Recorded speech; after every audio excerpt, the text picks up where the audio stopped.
celui qui est en moi. Et plus fort que celui qui est dans le monde. Je ne craindrai rien. Le Dieu de Moïse. Et plus fort que celui qui est dans le monde. Batu balobi, batu bagangi, remaniema. RTNC misoto bongisa, elobi ekola la te. Toluka moto aibi koloba malamo, alimbola, pe atalisa, moboko penda makama remaniema oyo, eza lolenge nini. Po ete ba imboka, ba sosola, pe ba yeba, musala kumonene ekolo, Félix Antoine Tshisekedi Tshilombo, azali kosala. Mbote na bino, balandi ya misoto bongisa. Mbote ya yo fumototo. Mbote na yo, maman, igete talanketo, pe mbote na bato nyonso bazolanda biso, surtout na bato alinganga ite. Ya solo bato balinga ko mingi po, to utaki ko yamba yo, to yamba ko mingi na emission yo kasi, bazo senga yo kaka. Loka basengi yo seke bamoni bwanya, ezali vraiment na kati na yo. Kasi, fumu poto umela te, to kota mamona masolo na biso.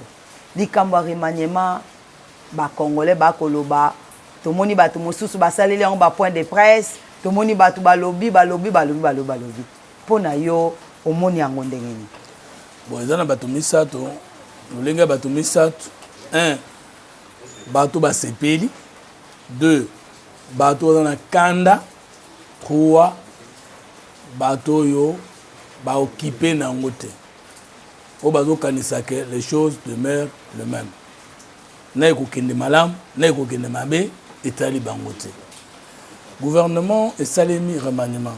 Mais il faut comprendre que la science politique balingi balobi remaniement et koloba ba changer premier ministre té mais ba corriger na kati équipe naie na ko déplacer bato soit de tel ministère à tel autre soit carrément au long du gouvernement mususu à Kitani.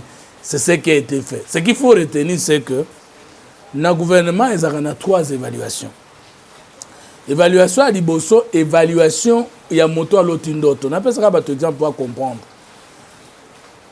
Le roi de l'Égypte à l'autre ndoto pharaon que à mon ngombe sambo e konda eza kolia ngombe sambo ya minene.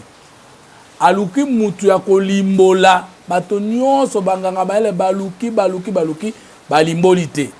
Panetie na moko sali moto apesa kaya tshela ka biloko na ko mai na kopo.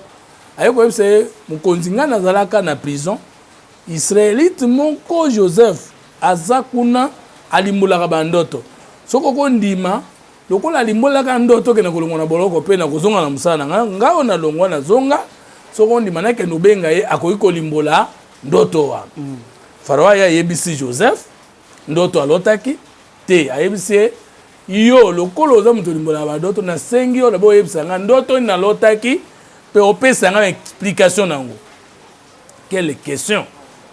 Na sima ko consulter ba magicien na ye nyonso. Mais nga nazo tout na question. Ndenge nini roi de l'Égypte Pharaon bande ko yeba ke ndenge get alingboli eza yango te soki ye moko azaki na explication te. Wana interrogation bato azolanda ba mituna. Joseph ayebisi eboye molimboli moko bandoto azaka nzambe. Pesa ngai temps nakende ko tuna ye bongo nazongela je crois après 3 jours sauf erreur de ma part. Akei azongeli abi talandoto lotaki pe talandimbola na yango.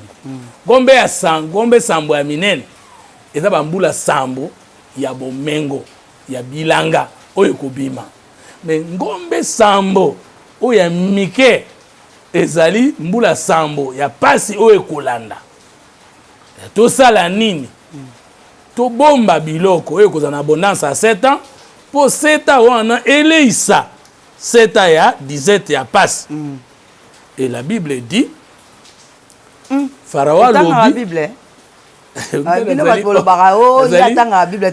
homme spirituel, scientifique et politique. Alors, donc, Pharaon a dit, le trône seul me lèvera sur toi, je te donne tout le commandement de l'Égypte. Non soit premier ministre, et bimakande en Afrique. C'est-à-dire, premier ministre, Zanani, a passé à Nonaye, puis a passé Bokonzi. Alors, ngana korenye, c'est exécutif, na pesi na yo. Pharaon, le long, et ça, le président Félix Tshisekedi, o alota kindoto, ya le peuple d'abord, investir dans l'homme. Azalaki na ilunga ilunkamba, biso ntolinga to za premier ministre, na ba diplôme na biso, na ba classe na biso, na ba expérience na biso. Ngo po lingaki Papa, bon mona oboya ko za premier ministre. Mutaboya mukonzi ko za bokonzi. Na biso tolingaki. Na no po lo bakasolo. Voilà. Sikoyo mukonzi mboka monaka nazo mona ancien premier mais ancien ministre ya sport et loisir ya jeunesse ya Kabila. Sama Lukonde mwana oyo namona ye na poto na lo mwana na sansa lingala za mwana teza mukonzi. Ndeko oyo na joye. En tout cas azuye avandi. Babeti na ye 2 ans plein. Dans le remanier gouvernement, au lieu de ça, le changement gouvernement, ça veut dire à comprendre que motoyo azo sala malam. Botika na ba diplôme na bino, na milai na bino na mine na bino, bunanga ezo kende pa na ye. C'est ça première évaluation, c'est que motachaki gouvernement, il a confiance au premier ministre. Et si j'ai dit, l'émission monsieur les gars qui dans 4 ans président mon côté à Kokissa Makambo au Félix Tshisekedi Antoine Tshilombo Kokissa na 4 ans, je peux aussi me prétendre dire qu'aucun premier ministre na Congo a ça na 2 ans d'exercice sur le Kassa Malukonde. Parce que le président peut être fort, mais si le premier ministre n'est pas fort. Chaque fois Tokoumi sera président, Tokoumi sera premier ministre, Tokoumi sera ministre, Oyo bazako de se distinguer dans chaque domaine parce que l'autre autonomie, éducation et simbi, gratuit de l'enseignement. Tokoumi chef de l'État. Mais il faut Tokoumi c'est premier ministre. Mais yo zokumisa bango. Et le professeur Tony Mwaba. Tikanga na bisonano. Ozokumisa bango na kati na bango mabezate. Banda bango babandi ba osaka malamu po banda to bandi awa nazomona ka ozo babolamu na. Suko nazo sala musa nga na sengena sala. Il faut to comprendre na babolamu. Toyoka bien démocratie ezali boye. Mokonza na katikati 3e voie za peuple. Loboko ya mobali eza pouvoir, loboko ya mwasi eza opposition. Il ne me revient pas à moi du pouvoir de venir de parler de faiblesse du pouvoir. Il y a quelqu'un qui est reconnu par le peuple, babenga ka yo opposant, yenda ya koloba ba faiblesse na biso. Ngai ata mabe ezali na kozela na réunion ya union sacrée. Mais comment je peux être du pouvoir et venir encore étaler les faiblesses du pouvoir alors que la démocratie a sa charge à moto ou la sengeli a la faiblesse de la bengi opposition. Nous n'avons pas de politique. Je suis du pouvoir. Si je ne suis plus d'accord avec la politique générale du gouvernement, avec les réactions du gouvernement, je quitte et je fais à l'opposition. Je commence à critiquer. Ici, je ne peux pas critiquer. Je peux critiquer dans la réunion privée, mais je peux critiquer à la place publique. C'est ça les règles. Nous ne sommes pas des fanatiques. Nous sommes dans la politique. Nous sommes dans la libala. Yo moi si, nga mobali. Nga na sa musala moi si, na za na bo moi si te no sa mama basi ndeni. Nga na sa bo mibali, yo sa bo moi si, to sangani. Mais ce qui ngai na komo luka kosa mosa opposition ou critiquer régime o nga moko na bénéficiaire na ningi na zate lokola bato azali soki à quantité tout il faut nuancer na ningi na zate mutu osala do mona bato nyonso a pouvoir monaka alinga se comporter comme opposant au nom de la sincérité et ça fausse modestie. Lorsqu'on accepte de soutenir le régime on assume on le défend. Maintenant mutu opposition soka yé faut attaquer. Ce qui a attaqué était à Salimabe. Ngam ta pouvoir sonner na défendre était na Salimabe. Alors attaque et opposition plus défense na biso yango de tonga démocratie. Donc nazongi sina kolobake le chef de l'État est logique et conséquent avec lui-même.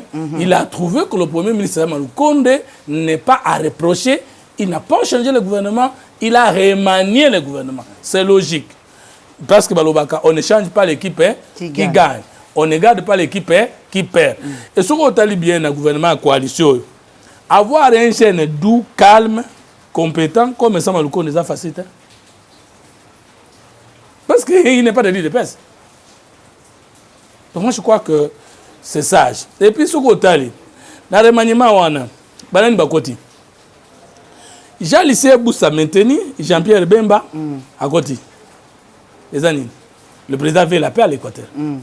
Parce qu'à un moment ici, tout le monde a dit, le ministre Jean-Lycée Boussa et le président Bemba en conflit. Aujourd'hui, tous deux au gouvernement, au vice-premier ministre, au ministre, au nom de la solidarité gouvernementale, sauf que vous avez un problème, ça y est. nous sommes en bon terme avec le président Bahati de l'Est et puis le président Vital Kamerhe à côté vice-premier ministre en économie. Le président veut quoi? L'unité de l'Est. Il faut que les gens, il faut battre en profondeur analyse. Tout que n'était qu'à pour n'angana quotité, tout est noir. Un mois, tu as la raté, Congo est la un autre mois, tu as la raté, Congo est la. Il faut tout évacuer le Kowana. C'est pourquoi on a le Baka. Personne ne connaît tout, mais tout le monde sait quelque chose. Rien n'est totalement bon ni totalement mauvais. Toute chose restant égale par ailleurs. Ce qui nous unit est plus grand que ce qui nous divise. Je rappelle à mon vieux Vital Kamerhe, à tout le monde qui était dans le dialogue à l'Union africaine, tant qu'on a le phrase Oana, Edem Kojo, il avait des difficultés pour prononcer mon nom Fumutot, mais il revenait toujours sur ce qui nous unit est plus grand que. Bien que musicien Moko, bien, le Konangai honorable Kabongo, a zoa phrase Oana Yemba, Matanganga Tessalanga passe. Parce que cette phrase n'a pas composant on a passe. Si on peut tout me ravir, et là on a l'inga kate ba ravir nga droit d'auteur. Na koza na nyonso. Okenda pe ko sinete ke za bomba ngo ezala. Te eza ko la mutulelo ko mo lo baza aza centriste ça ko tanga fumuto na Congo eza soni. Eza ko la mutolobi boule à 3e voie matanga te. Mais pimela nga nyonso mais pimela nga droit d'auteur te. Pas droit d'auteur toujours on a passé. Oh bimsa ba boule, ya facile te. Donc pour dire que dans le gouvernement na moni mbusanyo amwisi. C'est le président Jiré que à Kotzalaka et Sengote so ka sirisi guerre STT. Bozo mon était que n'enga seleli en des gens, c'est-à-dire alongoli bison au prétexte. N'était se comprendre. To bunda pona bomoko ya mboka.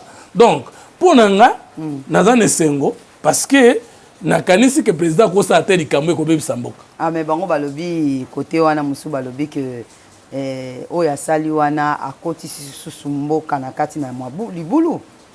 Déclarant tout. Problème ezali na ozoze la mozuité.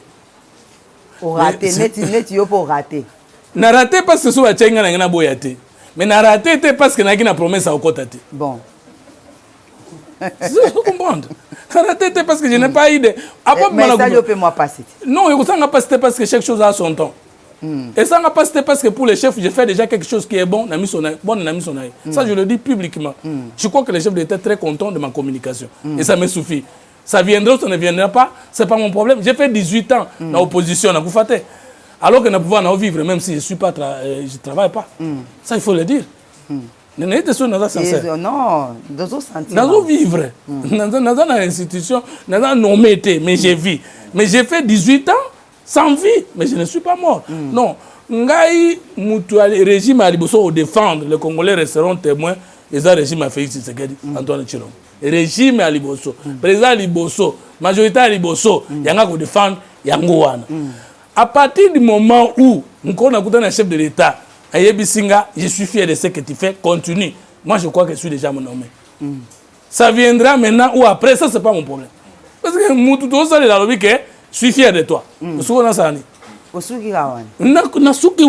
ne force jamais la main du chef. Et je ne serai jamais négri. Parce que Moutou n'a pas ça la capée n'a pas na somba Moutou Galiboso dans le gouvernement, na yebana na gouvernement, na yebana na institution. Na yebana ndengeni. Yo yebi 3 mois d'année. Je suis fier aujourd'hui de parler en bien du gouvernement parce que c'est mon gouvernement. Et attends na zate, ceux qui ont bénéficié. Totalement. J'ai des enfants qui étudient gratuitement. Je n'ai pas gagné. Je n'ai pas gagné. Passeport, on a perdre $280. On a renouveler le passeport. J'ai donné ça $20. Problème est au moins ceux qui bazo matisa batona baza mabe mais mukonza mboka sala kinini akitisa kiango mais $350 on a maintenant perdre pour na okena Kisangani. Pendant qu'on a Lumbashi, là on a qu'on a 190. Est-ce que il faut batubaye que tout ça qui politique était pour nous se satisfaire. Tout ça qui politique pour nous résoudre le problème du peuple. Pour Nangai, on a maintenu ceux qui ont mérité. Parce que ceux qui balongola qui Tony Mwaba, n'engena loba. Oh, mais toujours loba Kebila, il y a EPT et Simbi, au ministre Simbi Sangwa Keindengeni. Les chefs devaient nous fournir des explications pour dire attendez, bon, maintenant, comme c'est boy, maintenant, mon aïe m'a bé, na boy. Tous allez na communication porte-parole du gouvernement. Au moment où on a qui n'a ministre, et en communication porte-parole du gouvernement non na briefing auto sala esenge pe yo mokonzi ba communicateur ozala wana omona kamakambo po tozana sengo na kosepela na ndengo sala karelin non institutionnel. Bon, qu'est-ce qui est nécessaire dans la vie? Dans la vie que luka pas personne le côté. Faut pas reconnaître yo. N'est-ce pas comprendre? Ko senga mutelo côté. Même mon senga le côté. Ayeba yo, c'est pas grave. À reconnaître yo, ça suffit. Moi, ce qui m'importe dans la vie, c'est que je sois reconnu.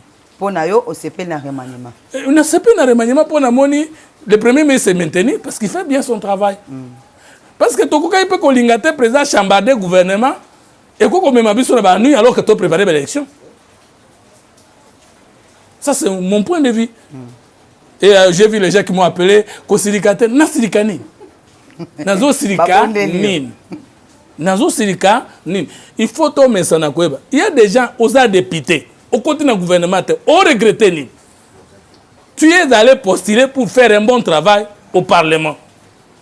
Fais d'abord ton travail de 5 ans au Parlement, tu es payé. D'ailleurs, aucun député n'a jamais été bien payé avec ce comme ils sont payés aujourd'hui. Aucun. Il y a un député bien de Bafuta Maleno. Bon, il y a des députés qui ont écrit. Et bon, chômeur, criminel.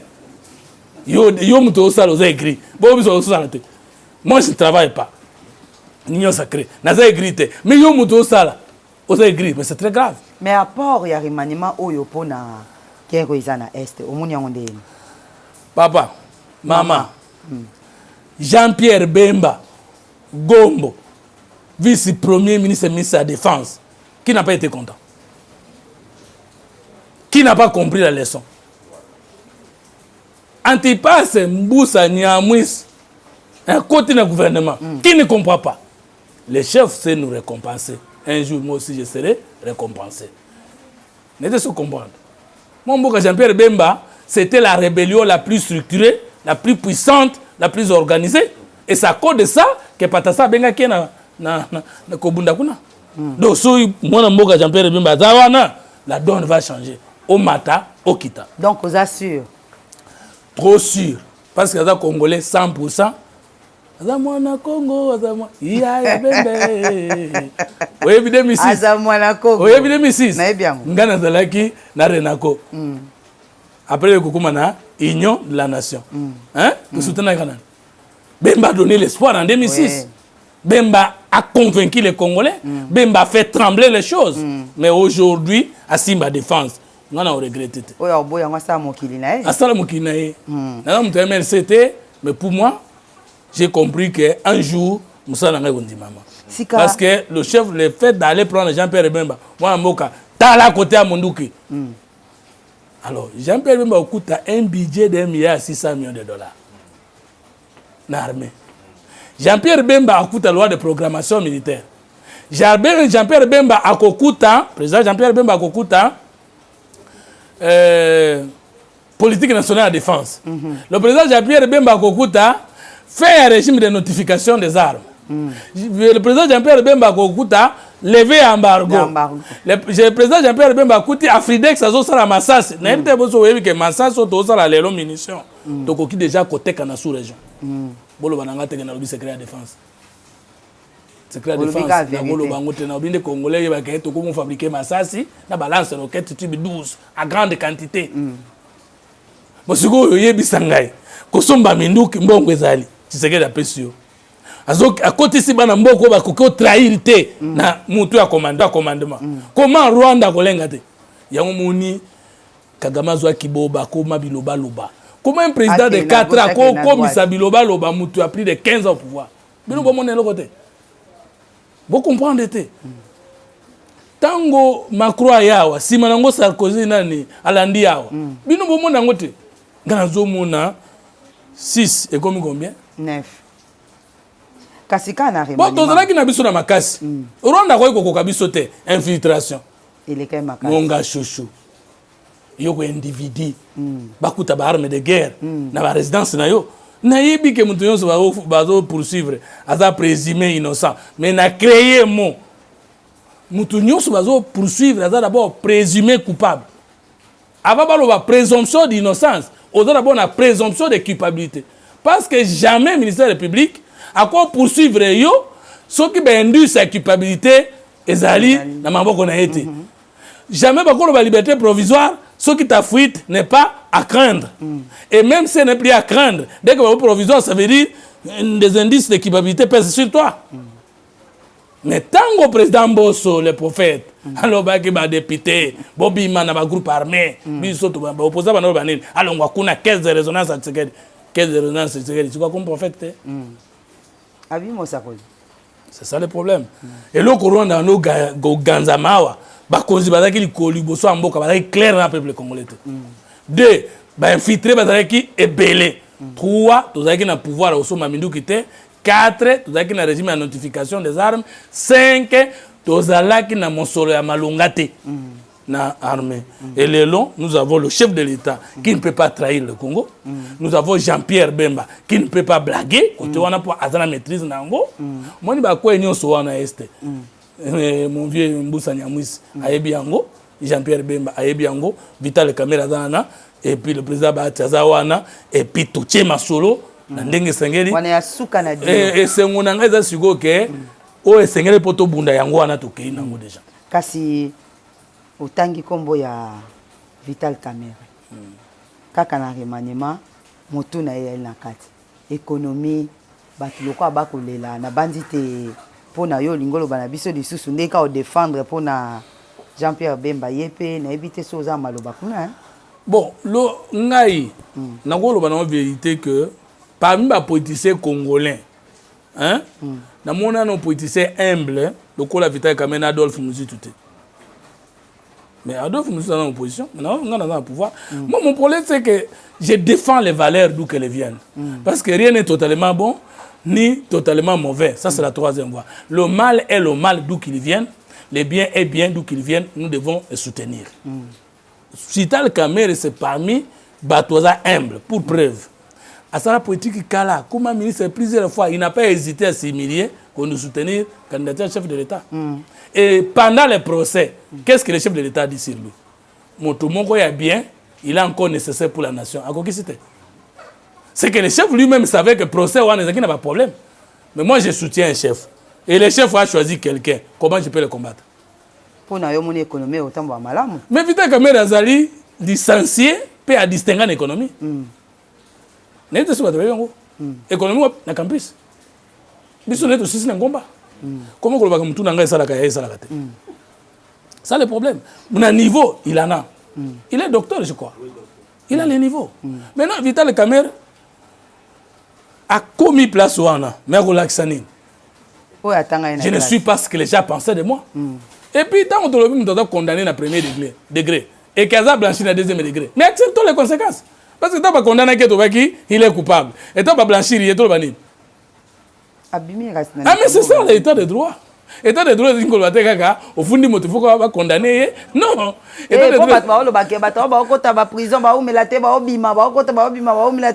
ce que question, il va répondre. Mais pour la ligne avant, on a ta prison. Mais tout le monde a non, mais non, c'est-à-dire il faut battre le bas. Bane koyi bato bando yebate. Bane koyi ba donc ta prison te. Avec le président Tshisekedi, to komi koyeba, ba komi kobeta boloko. C'est que deuxième mandat to kosala, ndenge nini ba coupable, il faut ba tika la benda na boloko libela. Ndeni bo ba yebana kite senge ba yebana. Mais pourquoi les gens commencent à condamner sans féliciter le départ? C'est ça le problème. Si Kalikambo y a contrat sino-congolais. Contrat sino-congolais et ça maman na kindoki. Ata balokaka. Yo koko ozwa contrat ko sala aéroport na Bukavu et puis au salité pour vendre tranquille. Pour lembongo nyos. Okoki ko sala contrat au sala aéroport na Goma pour salité pour ota tranquille. Na uta ko lobano émission de la fois passée. Des gouvernements chinois andimi na nzela contrôle agir na lingeti que sengela pesa biso mbongo au cours d'une année ko le kambongo azwaki ko pesa biso na 5 ans. Nalobaki non la fois passée. Au moni ndenge za bwe na mokili. Eye bana au côté internet. Olingi osala balabala bétonné, balabala asphalté par kilomètre eza combien et compte kan internet eye bana. Boye bisabiso soki marque ya balabala. O basali na diamante, basali na cuivre te, basali na or te, banda cité Betel ti na Pongabi 1 km 10 millions de dollars. Ti na Sosa 10 millions de dollars. Ti na 24 10 millions de dollars. Donc 3 km Zuibiso 30 millions de dollars. Mais oyo Tshisekedi oyo siko yaki to sa l'émission na bureau na ngayawa banda na entrée à terre jaune. Ti ko le katombe ya Tshisekedi sikatene sike tiki ezan 2 km ça a pris moins de 10 millions de dollars. 2 km. Ba contrat ezaki mal signé communauté internationale.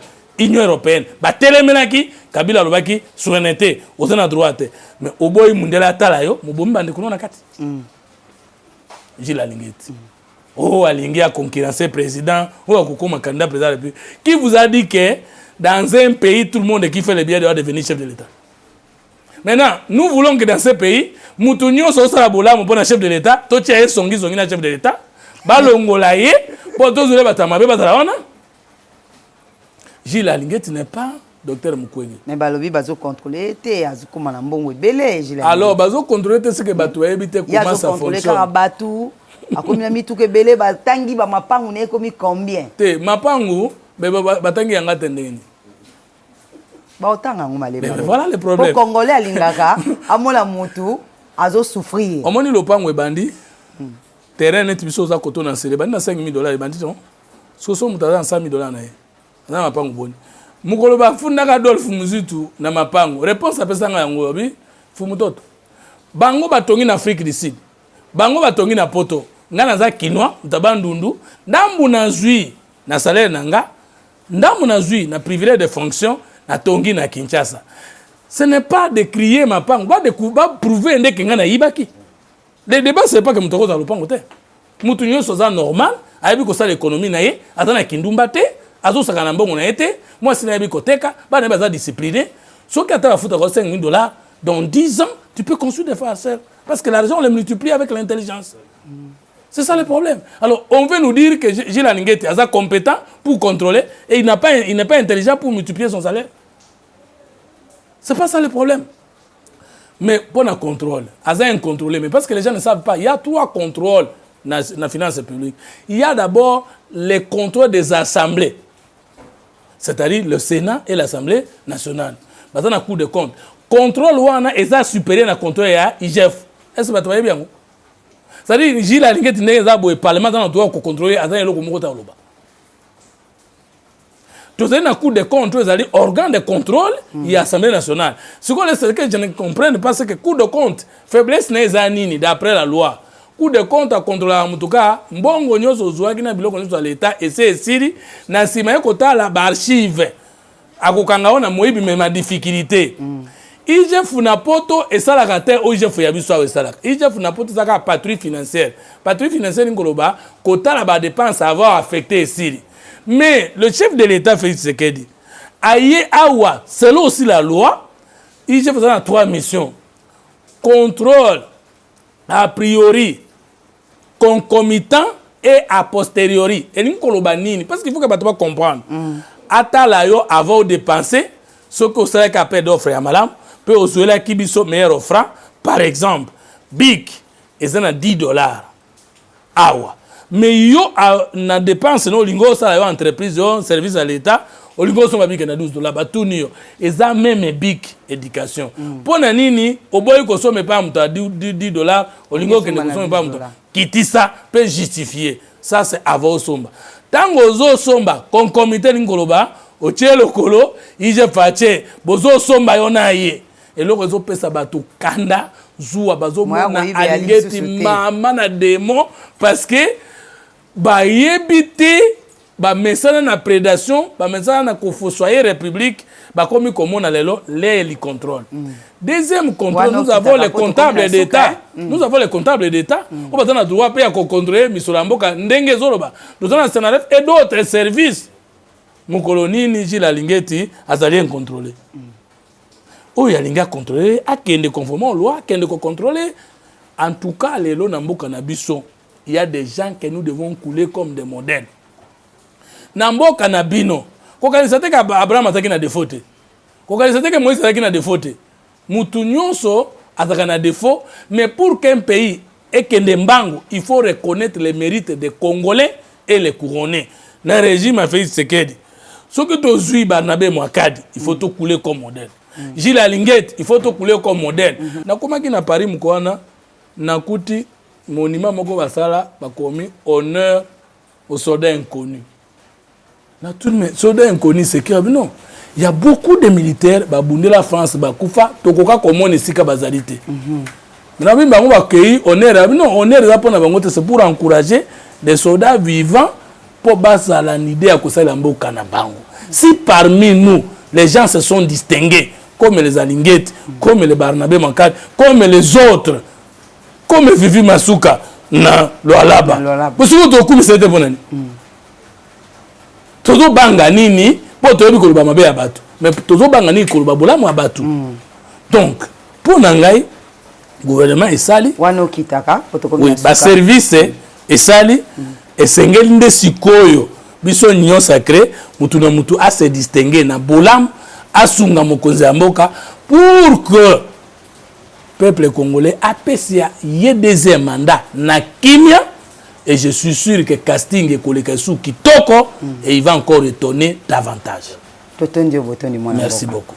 Bandeko batali ya solo to betaki di solo ya remaniement pe ya batoyo bakoti na kati ya musala siko na mboka.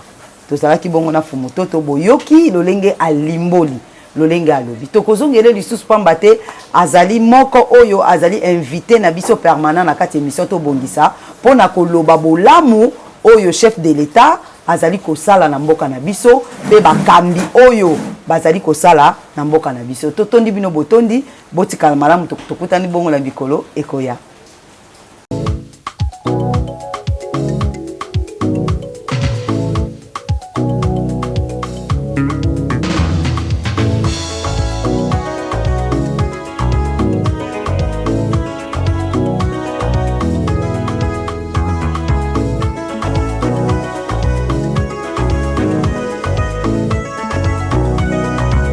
Celui qui est à moi est plus fort que celui